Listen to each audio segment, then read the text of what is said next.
ತೇಜಸ್ವಿ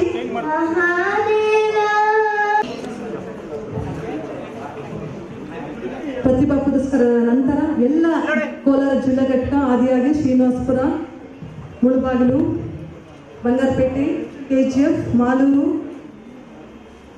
ಎಲ್ಲ ಘಟಕದ ಪದಾಧಿಕಾರಿಗಳು ದಯವಿಟ್ಟು ವೇದಿಕೆ ಬರಬೇಕು. ಒಂದು ನೆನಪಿನ ಕಾಣಿಕೆಯನ್ನು ಸ್ವೀಕಾರ ಮಾಡಬೇಕಂತ ವಿನಂತಿ ಮಾಡ್ಕೊಳ್ತೇನೆ.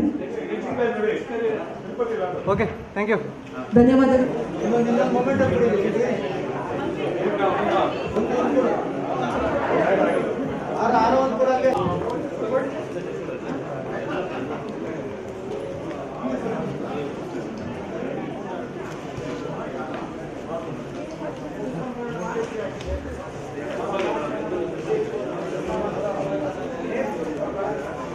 ಮಂಜುಳರವರು, ಸೌಭಾಗ್ಯರವರು, ಸುಧಾರವರು ಈ ಒಂದು ವಿತರಣೆ ಮಾಡೋದಕ್ಕಾಗಿ ಎಲ್ಲ ಮಹಿಳಾ ಸಹೋದರವಾಗಿ ನಾನು ಧನ್ಯವಾದ ಸಲ್ಲಿಸ್ತೇನೆ.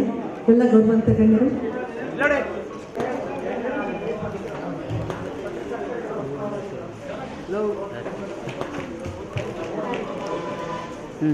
Okay, thank you.